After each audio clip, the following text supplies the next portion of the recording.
Selamat malam kawan-kawan. Ketemu lagi dengan ekspedisi Ngangsu Kawruh. Kali ini edisi spesial ya, kita akan berbincang, kita kedatangan tamu khusus. Nah, ini temanya tema Kawruh khusus. Kawruhnya dalam bentuk yaitu ini Kawruh mengenai sholawat nariyah. Jadi nanti kita akan bicara banyak mengenai sholawat nariyah dari seseorang yang kita datangkan khusus, yaitu yang pernah mengamalkan dan masih mengamalkan sholawat nariyah secara berkesinambungan. Baik, kali ini akan saya perkenalkan, ini kita kedatangan tamu Pak atau Mas ini panggilnya? Mas aja ya. Oh ya. Mas Junaid. Jadi Mas Muhammad Junaid Bustomi, asli Yogyakarta. Selamat malam Mas Junaid. Selamat malam. Ya, ini podcast seru mengenai membahas kawruh-kawruh, ilmu-ilmu pengetahuan lah ya. Pengetahuan yang mungkin itu sudah ditinggalkan orang atau bahkan tidak diketahui orang dan jarang dibahas. Ini jarang dibahas di bangku-bangku akademik atau di halakoh-halakoh atau di pertemuan-pertemuan yang ilmiah, jarang. Nah, makanya kali ini kami ini mendatangkan khusus Mas Junaid untuk ngobrol, untuk diskusi mengenai sholawat nariyah gitu. Sebagaimana yang kita tahu banyak ya, bahwa hampir seluruh masyarakat di Indonesia yang muslim itu, apalagi Nahdliyin, pasti sangat lekat dengan sholawat nariyah. Bahkan di tahun berapa? 2017-an kemarin kalau tidak salah ya. Kan ada program khusus untuk kalangan Nahdliyin di Indonesia, yaitu pembacaan 1 miliar sholawat nariyah. Nah, gara-gara efeknya pembacaan 1 miliar sholawat nariyah itu, 1 tahun kita itu banjir hujan. Banjir di mana-mana kan. Karena salah satu redaksi sholawat nariyah itu artinya adalah memohon turunnya hujan kan gitu. Nah, gitu. Rahmat. Nah, sebelumnya saya perlu untuk menjelaskan kepada kawan-kawan ya yang mendengarkan podcast ini bahwa sholawat nariyah itu adalah sholawat yang berasal dari Maroko atau Maghribi, yaitu dari yang digubah oleh Syekh Abu Ishaq Ibrahim At-Tazi. Nah, itu menurut menurut data yang saya ketahui. Tapi kemudian banyak yang ada dikenal dengan gubahan Syekh Ahmad At-Tazi. Tapi intinya At-Tazi belakangnya. Maka sholawat nariyah itu sering pula disebut sholawat taziyah, dari nisbat kepada kotanya. Lalu dikenal dengan sebutan sholawat kamilah. Karena dalam salah satu redaksinya itu sholatan kamilah kan gitu. Kamilatan itu sholatan kamilah.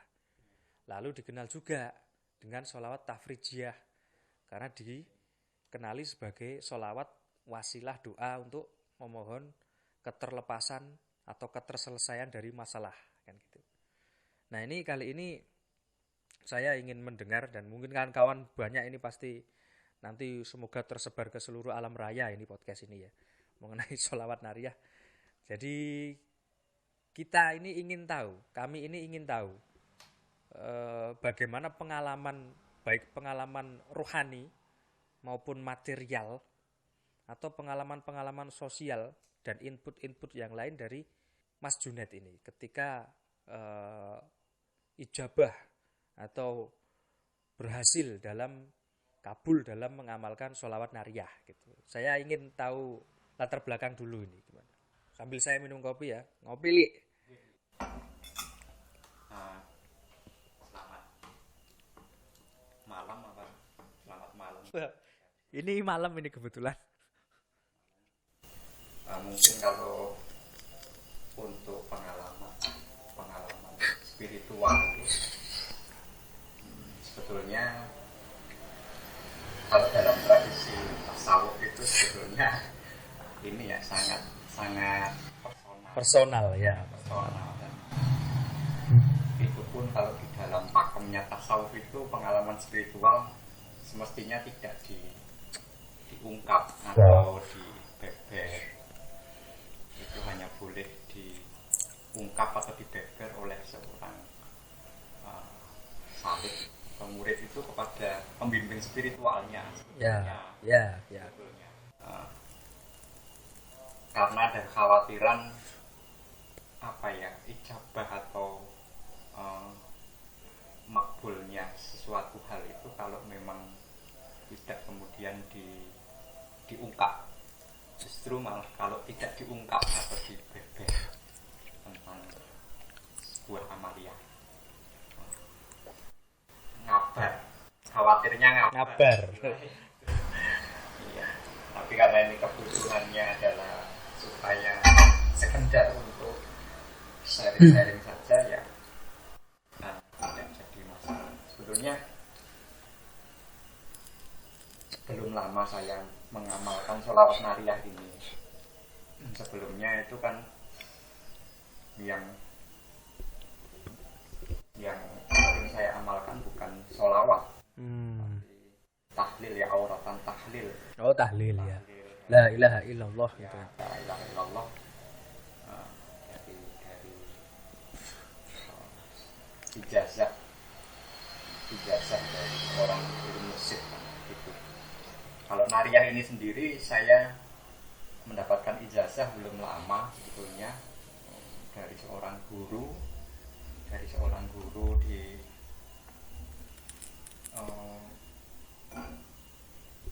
desa Hulon Muntilan, Salam Muntilan. Gulon, iya.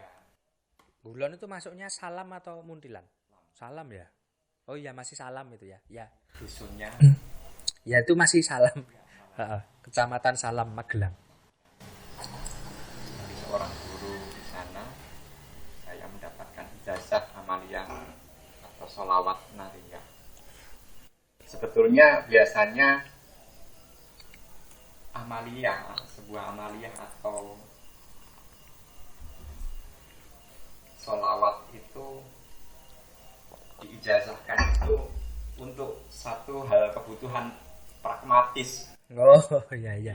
Jadi satu hal yang pragmatik Yang gitu. pragmatis sebetulnya seorang itu kemudian datang kepada yai atau kepada guru itu diberikan auratan atau amaliyah itu untuk kebutuhan yang sifatnya pragmatis. Oh iya. Itu terjadi juga pada saya, kebutuhannya sangat pragmatis. Biasanya karena banyak ada masalah tertentu sehingga dia diberikan amaliyah ini, auratan amaliyah itu. Artinya by case ya. Berarti berdasar kasusnya gitu. Berdasarkan kasusnya. Ya. Amaliyah itu.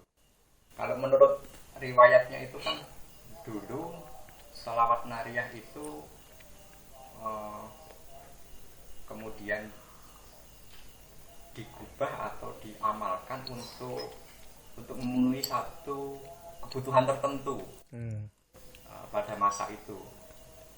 Jadi di daerah Maroko Maghrib itu diamalkan atau dibaca secara berjamaah itu untuk satu kebutuhan khusus, yaitu tolak balak. Kalau dulu tolak balak karena adanya wabah pagebluk ya dulu.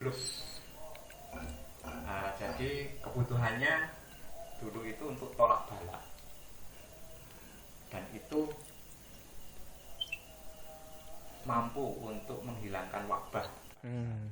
Ini keutamaan yang pertama dari nariyah.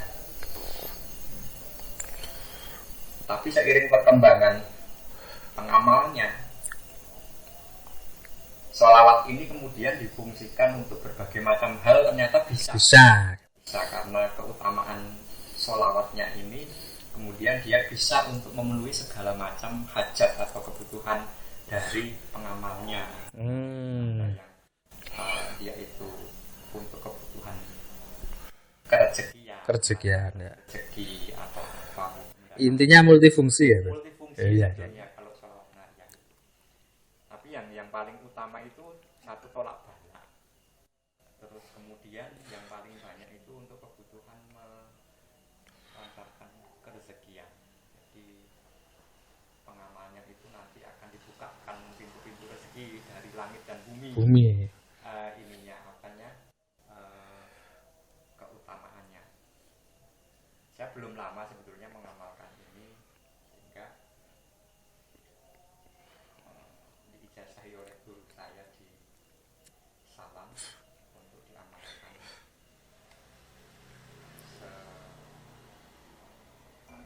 setiap ba'da sholat sebetulnya. Biasanya yang umum itu 11 kali ya, kalau ba'da sholat 11 kali.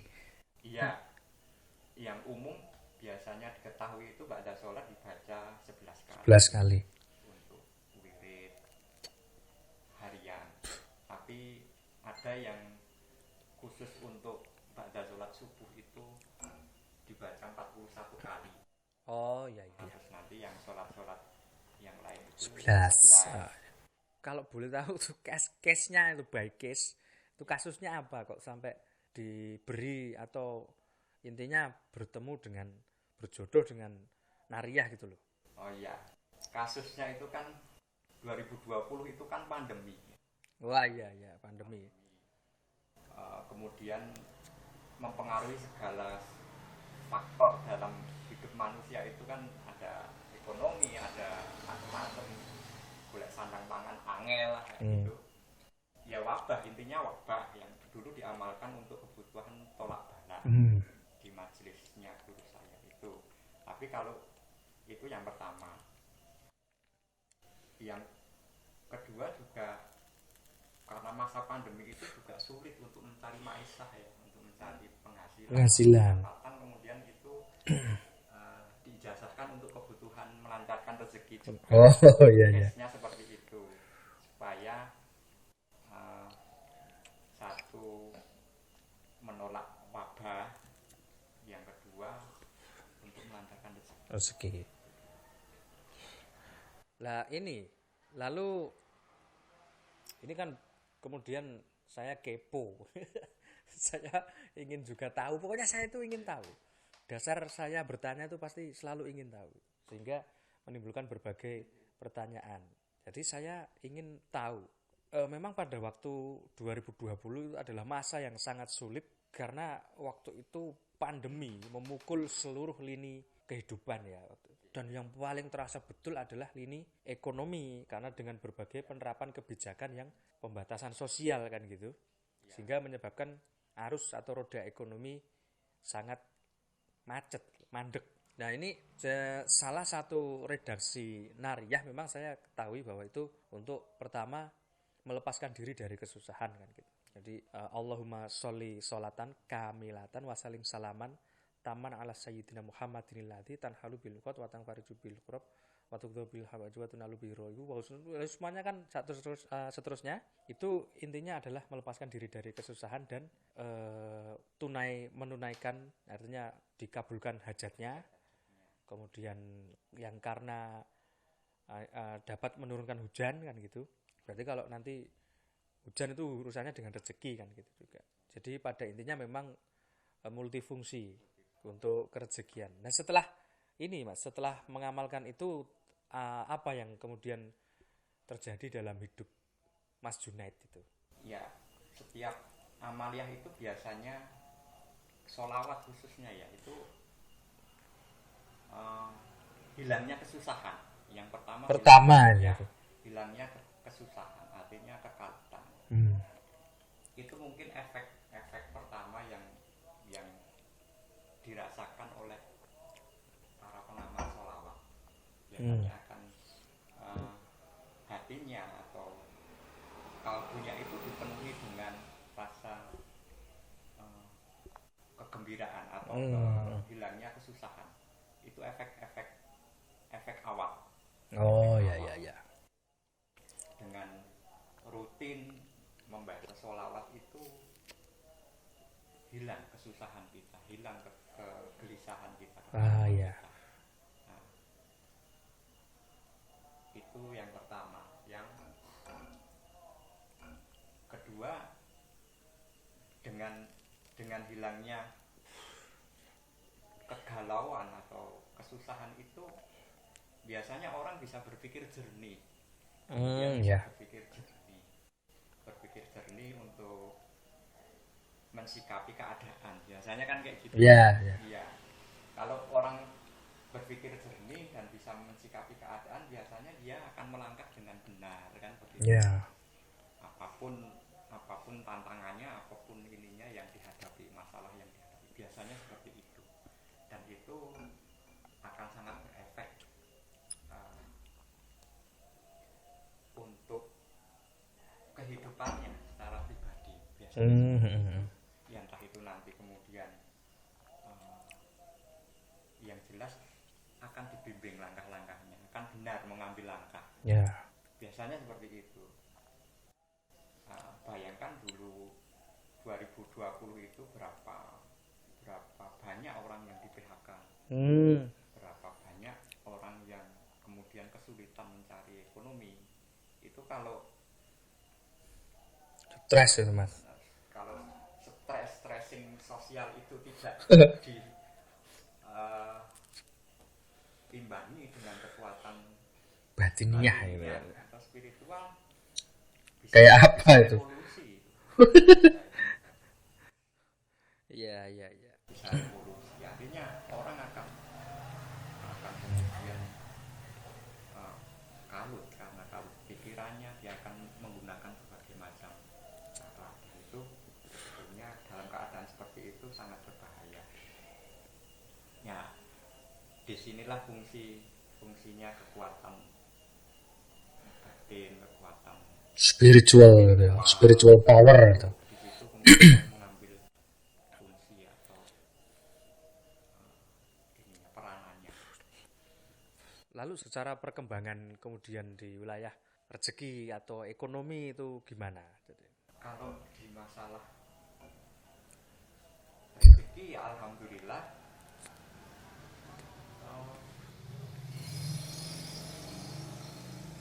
ada aja begitu. Oh, ada aja. Yang rezeki itu yang datang, atau minimal kebutuhan personal kita atau keluarga kita itu terselesaikan atau tercukupi. Oh, ya. Jalan yang seperti apa kita tidak tahu. Tapi yang jelas kebutuhan personal itu insya Allah dengan berkah sholawat itu ini dibukakan ininya, kesempatan itu. Ya, ya. Dan sendirinya dibukakan kesempatan itu. Ini terus berarti sampai hari ini masih terus berlanjut ya, Bet? Ya, kalau saya sendiri iya. Iya. Artinya Sampai pandemi bubar itu loh. kalau idealnya sih ini, Mas. Kalau idealnya sih bahwa amaliyah itu tidak untuk satu berhenti pada satu kasus itu selesai kemudian kita berhenti mengamaliyah. Seharusnya seperti itu. Ya, ya. Mestinya bisa terus berkesinambungan. bisa istiqomah, karena kan apa ya, idealnya itu sebuah amaliyah atau sebuah disiplin spiritual itu dilakukan terus menerus, dilakukan secara berkesinambungan, kontinu, sehingga mempunyai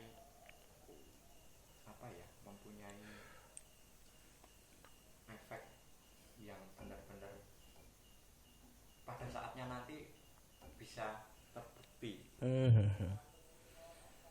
Itu yang disebut sebagai keramatnya sebuah Amalan gitu. amalan itu karena kontinu, karena istiqomah. Bukan karena kita ini sedang menghadapi satu masalah kemudian itu kita minta kemudian langsung selesai. Langsung mengatasi segala macam problem secara instan. Itu saya kira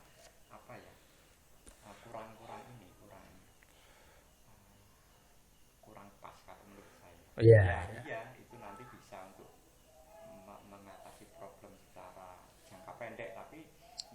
panjang itu kan harus istiqomah dalam mengamalkannya sehingga bisa mengatasi masalah-masalah secara Ya, ya, ya.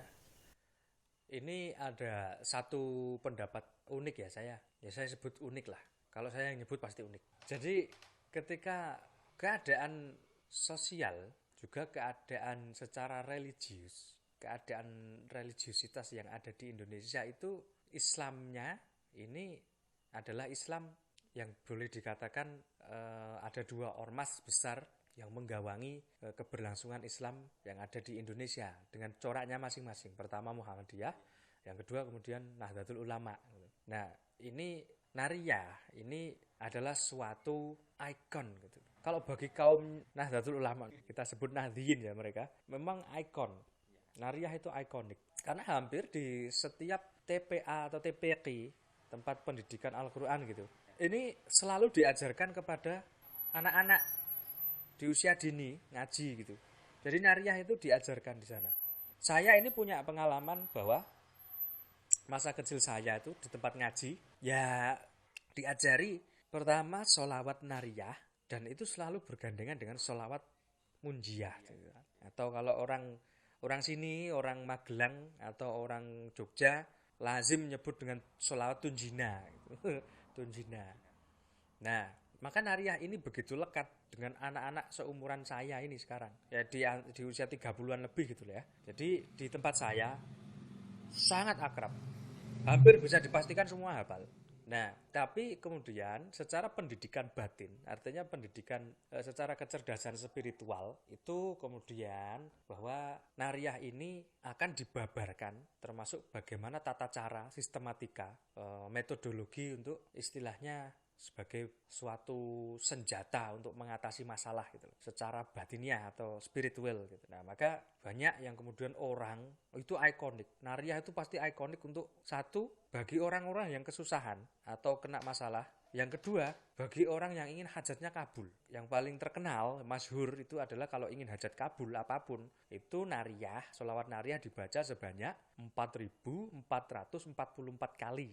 Satu majelis, boleh sendirian atau boleh beramai-ramai gitu. Nah, jujur saja saya ini juga punya pengalaman lucu, pengalaman yang mendebarkan bagi saya itu. Waktu itu di tahun 2010, saya dari Jogja itu kan mau pulang ke mana? Lamongan, karena saya Lamongan itu mau mudik ceritanya. Naik bis malam, bis Sumber Kencono kala itu. Ya, kita tahu Sumber Kencono itu bis yang ya track recordnya di dunia lalu lintas sangat luar biasa ya, dengan berbagai macam kecelakaan gitu. Bis balap tuh, kenceng banget gitu. Saya pernah tuh 160 km per jam tuh coba. Ya Allah, itu lihat kanan kiri udah kayak bus gitu. Nah, saat seperti itu saya aneh. Tiba-tiba teringat sebelum pulang itu saya tiba-tiba teringat sholawat Nariyah gitu. Dan yang saya lakukan kemudian terus membaca itu dengan senang gitu. Terus itu sampai masuk ke dalam bis, terus berangkat gitu, melaju. Waktu itu dari Jogja kira-kira waktu itu saya berangkat pukul 11 malam gitu. Nah, pukul 11 malam berangkat, terus saya melafalkan dan membaca sholawat Nariyah terus menerus gitu. Sampai saya ketiduran. Dan saya tidak tahu itu ketiduran di mana mulanya, tidak tahu. Tiba-tiba saya mendengar bunyi seperti semacam tabrakan gitu. Bras, brak. Kaget kan saya. Saya terbangun, sudah keadaan di bis sudah menjadi sangat panik. Ternyata bis sudah melajur ke kanan, bukan di lajur kiri. Jadi dia nerobos ke kanan dari jalan dan menabrak, kalau tidak salah menabrak atap suatu warung gitu di situ, di daerah sekitar Sragen sana. Ternyata bisnya kecelakaan, hampir terjadi tabrakan gitu. Dan saya terbangun sambil seperti orang jet lag. Sopir memberitahukan semuanya turun. Kita ganti bis gitu. Polisi datang. Waduh, unik itu ceritanya. Jadi kemudian saya ganti bis. Dan yang saya tidak menyangka itu betul-betul pengalaman yang luar biasa bahwa saya selamat. Saya diberi selamat.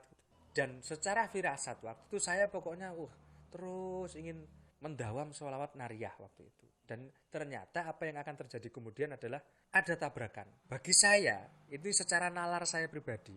Bayangkan kalau saya tadi tidak berdoa membaca sholawat Nariyah. Apa yang akan terjadi dengan hidup saya? Mungkin gak lebaran waktu itu.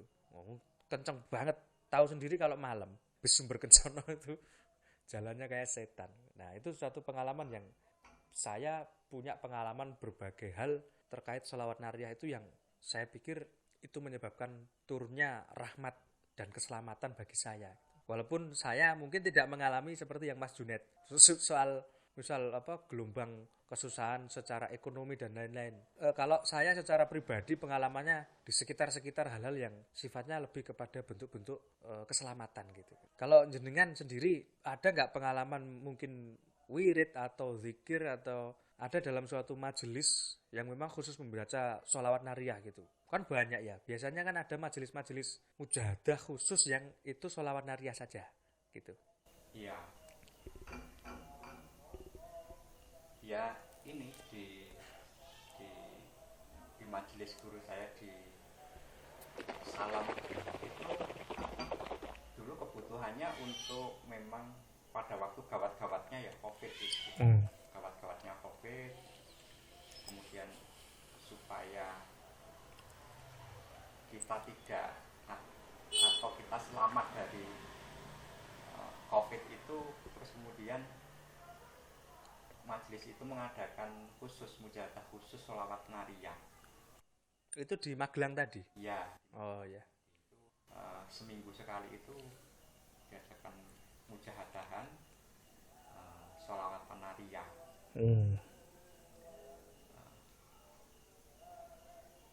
Dibaca 4.444 kali itu 10 orang. Jadi rata-rata nanti masing-masing itu membaca sekitar ya 300 sampai 400-an sekian sholawat nariyah itu. Itu jadi satu majelis ramai ada berapa orang, Mas? Ya minimal 10 orang. Minimal 10 orang. 12, kadang pernah 13 orang. Tapi kalau ya, dibagi berapa berarti? Dibagi ya sekitar per orang ya minimal 300 sampai 400-an lah. Ya. Itu dibaca seminggu sekali, kita mujahadah nariyahan untuk menolak wabah COVID itu. Minimal diri kita sendiri atau keluarga kita tidak terkena, kan begitu. Nah, pengalaman saya dengan itu ya alhamdulillah saya aman dari COVID saya. Wah, saya kena. Saya kena COVID. Ya mudah-mudahan ini mungkin kurang nariyahan sampai selesai pandemi ini kita semua aman lah. Aman amin. Ya. Dan itu kan keluarga saya sempat mengungsi kan itu. Anak dan istri saya fungsikan itu. Pandemi itu pulang desa. Yang saya pikir di sana relatif aman kan begitu. Iya. Di kota Jogja itu kok dilalah kena istri saya itu. Loh, kena Mas? Iya, kena COVID. Di mana itu? Diungsikan kemana? Di desa itu menjadi pasien pertama positif COVID. Waduh. Ya panik, saya panik karena kan di sana ada anak, ada orang tua, mertua kan gitu. Terus saya tetap ini saja, ya sudah berdoa saja kemudian.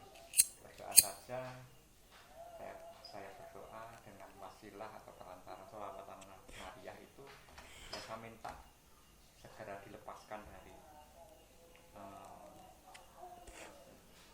cobaan ya, COVID itulah. Ya alhamdulillah sembuh dengan sendirinya artinya, dan anak sama mertua tidak terkena. Padahal itu isolasi mandiri di rumah. Itu kayak apa khawatirnya itu kan, gitu. Khawatir ketularan kan. Ya. Setelah 2 minggu ya berlalu begitu saja itu. Ya itu saya anggap ya segala sesuatu yang terjadi maupun segala sesuatu itu kan semua sudah kehendak ya. Sudah dikehendaki oleh Allah kan. Artinya sakit sembuh itu aman, selamat atau celaka itu juga Allah ya. juga Allah ya. Iya. Bukan yang Iya. artinya selalu bagi eh, seorang yang yakin bahwa takdir yang terjadi itu segala sesuatu itu kehendak Allah ya, semuanya tidak akan lepas dari ketentuan kan ya. sakitnya juga ketentuan Allah, sembuhnya juga pasti dari ketentuan Allah, kan begitu. Iya. Jadi akhirnya ya mungkin karena doa atau karena apa kan begitu, akhirnya sembuh, akhirnya selamat semua. Ya apa sih yang bisa kita lakukan selain berdoa dalam masa-masa genting kan begitu, kalau seorang itu Gitu. nah itu bagi saya itu uh, saya anggap pengalaman spiritual, artinya itu saya anggap keajaiban doa, pasti seperti itu kalau saya. Saya tidak pernah lepas dari bahwa yang terjadi itu adalah kehendak Allah. Dan kehendak Allah itu bisa dirubah. Takdir ya. Bisa dirubah dengan doa. Berarti kodoknya ya. Bisa dirubah dengan doa. Ya. Yang hanya bisa merubah itu doa. Doa ya. Itu saya yakinnya di situ bahwa apapun yang terjadi itu bisa dirubah dengan doa. Tadi kembali ke Mas. Kembali ke majelis tadi mujahadah nariyah. Berarti dalam satu kali kesempatan itu membaca 4.444 kali. Jadi baca secara berjamaah kan itu di majelis mujahadah. Hanya beramai-ramai. Kalau secara pribadi Mas Junaid pernah atau belum? Secara pribadi yang 4444 itu. Secara pribadi belum ya. Belum. Pribadi belum. Karena ini ya, nariyah itu dahsyat. Maksudnya dahsyat itu kalau jenengan baca sholawat nariyah itu akan terasa betul ininya, akan terasa betul kekuatan sholawat itu. Sehingga jenengan baca mungkin 41 kali saja sudah terasa. Ya. 100 kali itu sudah terasa. Apalagi sampai 4.444 kali itu kalau jadi ada semacam daya dari satu amaliyah itu. Coba saja dengan misalnya membaca itu 41 kali atau 100 kali saja pasti akan merasakan ya daya dari sebuah amaliyah. Dan nariyah ini termasuk yang besar, punya daya keramat yang besar sehingga bisa dirasakan. Dan berat sebetulnya di kepala itu kalau nariyah itu. Ya itu saya mengalami juga. Jadi kayak pening, jadi nyut-nyutan di atas kepala sini loh. Itu ada beban energi yang terlalu besar. Ada energi yang masuk itu besar. Sehingga pengamalnya itu juga butuh penyesuaian. Jadi kalau enggak terbiasa mengamalkan itu ya nanti itu jenengan baca 41 kali saja sudah megap-megap. Apalagi 100 kali sampai 4.444 dibaca secara sendiri dan satu majelis itu maksudnya satu kali jenengan satu kali duduk selesai. Itu bisa memakan waktu sekitar 4-5 jam itu bisa, itu 5 jaman itu bisa. Dan itu enggak mudah. Butuh kekuatan tekad dan batin yang kuat untuk bisa mengamaliyah itu. Jadi amaliyah itu juga butuh kekuatan untuk mengamalkannya. Sungguh-sungguh butuh kesungguhan. Mujahadah itu kan kesungguhan. Ya, mujahadah itu bersungguh-sungguh. Kalau enggak ya enggak bisa. 4444 kali itu dibaca kalau nggak benar-benar punya kesungguhan. Kesungguhan. Itu. Saya belum pernah itu mengamalkannya secara sendiri. Tapi mungkin suatu saat pasti akan saya amaliah. Kalau saya kan berprinsip kontinuitas. Sebuah amaliah itu akan lebih baik atau lebih punya efek hasil itu kalau diamalkan secara kontinu, bukan secara instan, bukan secara borongan.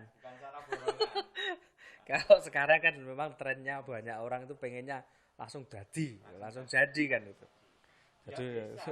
Tapi sekian ribu kali loh kan gitu. Amalia itu. Tahlil pun seperti itu. Misalnya kalau nggak yang terbiasa mengamalkan auratan amaliah itu juga nggak bakalan mampu. Misalnya tahlil pitung lekso misalnya kan. Pitung lekso itu berarti 70.000. Kalau nggak benar-benar punya tekad yang kuat nggak mungkin selesai ya. Iya. Mungkin bisa. Itu dahsyatnya sebuah amaliah itu. Ya. Ya itu termasuk nariyah. Jadi sholawat nariyah ini secara redaksional saya seneng itu. Secara redaksional itu kan ada satu kali kata ganti, satu kali isim dzohir. Kalau bahasa Arab isim dzohir itu artinya menyebut nama seseorang secara langsung namanya, yaitu Sayyidina Muhammad kan itu di sholawat, redaksi sholawat nariyah. Allahumma sholli sholatan kamilatan wasalim salaman taman ala Sayyidina Muhammadin. Nah itu kan Sayyidina Muhammad ini isim dzohir. Nah setelah itu satu isim dzohir, kemudian 7 kali selanjutnya dalam redaksinya 7 kali isim dhomir. Isim dhomir ini kata ganti, yaitu kata ganti orang pertama tunggal laki-laki untuk menggantikan kalimat untuk menggantikan nama Sayyidina Muhammad itu kan itu. Maka disebut dengan hu itu kan. Jadi hu atau hi lupa. Allah. Taman ala Sayyidina Muhammadin, taman ala Sayyidina Muhammad. Alladzi tanhalu bil uqad. Ya, alladzi itu kan kesertaan artinya. Alladzi tanhalu bil uqad wa tangfariju bil qurab. Itu semuanya kan mengandung kesertaan beliau itu Sayyidina Muhammad sebagai apa? Wasilah untuk pertama untuk mengatasi kesulitan, melepaskan diri dari segala ikatan kan itu. Ikatan kesulitan itu loh. Kemudian menurunkan hujan itu wa yastasqal ghamam dan sebagainya sampai terakhir kan. Terakhir itu kan sebanyak fi kulli lamhatin wa nafasin. Nah, sebanyak pengetahuan itu. Lamhatin wa nafasin. Pengetahuan Allah itu terhadap segala sesuatu. Artinya banyak banget kan itu. Secara kuantitas itu minta agar itu pokoknya sebanyak-banyaknya lah. Tidak bisa dikalkulasi. Kalkulasi artinya sudah menjadi kualitatif. Ya, itu kualitatif. Banyak ilmu yang engkau ketahui. Kemudian kualitatif sifatnya. Makanya kan keramatnya atau dayanya sholawat nariyah itu memang besar di situ. Iya. Yang kualitatif. Berarti ini Mas, kalau yang nariyah ini secara energi kan begitu besar ya, begitu kuat. Bahkan itu ketika dibaca itu kemudian kita dianugerahkan kekuatan yang besar itu kan, terutama untuk hajatnya apa, untuk mengatasi masalah dan lain-lain kan gitu. Nah ini kalau di kalangan Mas Junaid sendiri banyak tidak itu yang mengamalkan di majelisnya lah itu? Ya rata-rata orang tua ya, yang mungkin yang paling muda itu cuma beberapa itu 2-3 orang ya. 3 orang muda. Rata-rata mereka orang tua, orang sepuh-sepuh yang memang sudah punya tradisi spiritual, sudah punya tradisi beramaliyah, bermujahadah, sehingga mungkin mereka mengamalkan tiap hari atau punya itu sudah mapan gitu ya. Sudah mapan tradisi atau disiplin spiritual banyak itu yang ya berarti memang sejak dulu nariyah ini dilanggengkan oleh masyarakat kita itu sebagai suatu senjata, pusaka, doa sebagai pusaka. Jadi rata-rata kan difungsikan sebagai senjata pamungkas kan untuk mengatasi berbagai kesulitan hidup yang hebat gitu kan. Rata-rata sepengetahuan saya memang demikian dan banyak sekali diantaranya banyak sekali lah yang juga mempunyai pengalaman kemudian pengalaman yang luar biasa terkait pengamalan sholawat nariyah. Ya jadi kiranya demikian. Ini tidak ada konklusi ya. Ini kan cerita kita saling berbagi gitu. Mungkin dengan seperti ini nanti akan lebih banyak kawruh-kawruh dan juga tertularkan kawruh sholawat nariyah kepada banyak orang yang kemudian membutuhkan gitu. Ini kami Ekspedisi Ngangsu Kawruh mengucapkan sangat berterima kasih kepada Mas Junet atas atas ceritanya yang luar biasa. Sampai jumpa lagi nanti, mungkin kita akan menggali lagi part sholawat nariyah jilid-jilid selanjutnya nanti terkait dengan perkembangan, kemudian perkembangan pengalaman kan gitu ya. Baik batiniah maupun zahiriyah gitu nanti ya. Sampai jumpa. Ini terima kasih. Baik kawan-kawan Ekspedisi Ngangsu Kawruh, kali ini kita akhiri dulu. Tetap ngopi ya nanti, dan jangan lupa untuk selalu pantengin YouTube kita Ekspedisi Ngangsu Kawruh. Terima kasih.